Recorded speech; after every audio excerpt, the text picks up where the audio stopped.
Assalamualaikum warahmatullahi wabarakatuh. Halo semuanya. Perkenalkan, nama saya Nadia Indah Kusumawati dengan NIM 202111089 dari kelas 3C Prodi Hukum Ekonomi Syariah UIN Raden Masih Surakarta. Dalam mata kuliah Fikih Mawaris yang diampu oleh Bapak Seno Aris Sasmito. Pada kesempatan kali ini, saya akan memaparkan materi mengenai rukun, syarat, dan sebab kewarisan. Maka kita saksikan bersama-sama mengenai apa itu rukun, syarat, dan sebab kewarisan yang ada dalam Islam. Yang pertama yaitu rukun waris. Rukun waris dalam Islam ada 3, yaitu 1. Orang yang mewarisi. Dalam usul fikih disebut dengan al-muwaris, yaitu orang yang sudah mati atau meninggal secara hakiki atau hukmi. Meninggal secara hakiki adalah mati yang bisa dilihat secara kasat mata.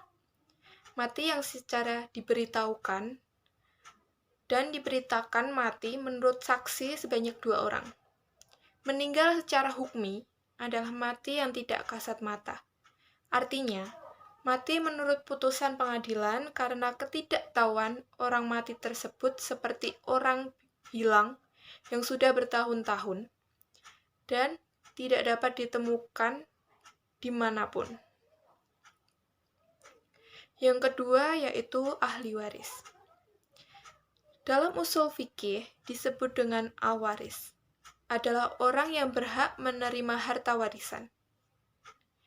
Ketiga yaitu harta warisan. Dalam fikih disebut dengan al-maurus, yaitu harta benda yang ditinggalkan oleh orang yang sudah meninggal. Jika ketiga rukun tersebut tidak terpenuhi atau tidak ada, maka tidak ada pembagian harta warisan. Yang kedua, mengenai syarat-syarat waris. Dijelaskan jika syarat waris ada 3, di antaranya 1. Meninggalnya orang yang mewarisi, yaitu orang yang sudah mati atau meninggal secara hakiki atau hukmi. Jika belum meninggal, berarti dia belum memenuhi syarat untuk mewarisi harta tersebut. Yang kedua yaitu hidupnya ahli waris. Ahli waris yang mewarisi harta peninggalan atau harta warisan harus masih hidup, seperti bayi yang masih di dalam kandungan atau orang hilang yang belum mati. Ketiga, mengetahui sebab menjadi ahli waris. Ahli waris harus mengetahui sebab menjadi ahli waris. Dia harus tahu ahli waris menurut keturunan atau menurut pernikahan, serta harus mengetahui kadarnya. Yang ketiga adalah mengenai sebab seseorang dapat harta warisan. Ada 3 sebab, antara lain, yang pertama, pernikahan harus pernikahan yang sah, yaitu adanya 2 mempelai, ada saksi. Jika pernikahan tersebut tidak sah, maka tidak dapat mendapatkan harta warisan.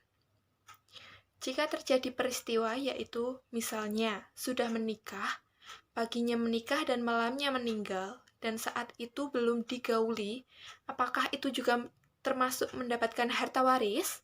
Jawabannya, tentu termasuk. Walaupun belum digauli, maka istri atau suami tetap bisa saling mewarisi, karena yang dilihat dari sini adalah akad nikahnya. Jika terjadi perceraian, apakah dapat mewarisi? Ada 2 kemungkinan, yaitu talak roj'i dan talak bain. Talak roj'i yaitu talak yang masih bisa dirujuk kembali. Jika suami mentalak istrinya dan ini masih dalam masa iddah, kemudian di tengah-tengah masa iddah tersebut suaminya meninggal, maka istrinya mendapatkan harta warisan dari suaminya. Talak bain, jika suaminya meninggal, maka istrinya tidak mendapatkan harta warisan dari suaminya. Yang kedua yaitu kekerabatan. Hubungan darah atau nasab, yaitu yang mendapatkan harta warisan bisa anak laki-laki atau perempuan, orang tua, saudara perempuan atau laki-laki sekandung, atau seibu atau seayah, paman kandung, atau seayah. Yang ketiga yaitu memerdekakan budak. Bisa saling mendapatkan warisan karena sebab memerdekakan budak. Demikian materi yang dapat saya sampaikan, semoga bermanfaat, dan saya mohon maaf jika ada kesalahan. Sekian dari saya, wassalamualaikum warahmatullahi wabarakatuh.